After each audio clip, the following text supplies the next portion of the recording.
Bonjour Madame De Vos, en tant que représentante aujourd'hui de l'ARS d'été 95,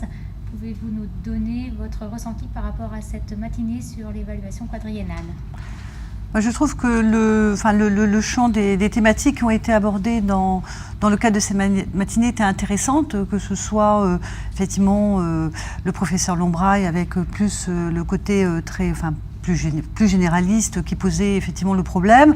Les résultats aussi, donc avec Madame Hogarth, qui était très intéressant. Je trouve que c'est une matière qui mérite effectivement de s'y attarder et de voir qu'est-ce qu'on peut en ressortir.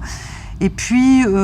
disons, le point de vue aussi de l'ARS, et je pense que Madame Lijano a très bien rebondi justement sur ce que doit faire l'ARS et le partenariat qu'on doit mener avec le pôle ressources ou même avec d'autres interlocuteurs. Je pense au niveau de la DD 95 aussi, on a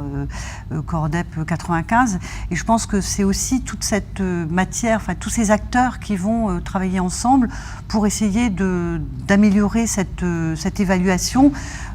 annuelle et quadriennale, parce que l'une ne va pas sans l'autre en fait. On parle d'évaluation quadriennale, c'est vraiment du bout de 4 ans pour qu'on en fait, mais c'est vrai que c'est tout le travail d'une évaluation annuelle, auto-évaluation des acteurs, et je pense qu'il y a beaucoup de questions encore qui se posent, et je pense que le travail n'est pas fini, il ne fait que commencer, parce que je pense qu'on a beaucoup à s'améliorer, et l'expérience de l'Aquitaine aussi était vraiment aussi intéressante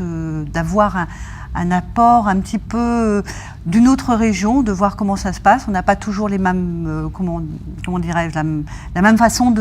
d'organisation, et je trouve que c'est intéressant aussi de le voir. Et les ateliers, je pense aussi, vont apporter ce côté un peu plus technique, un peu plus poussé sur des questions peut-être un peu plus précises pour améliorer, faire avancer justement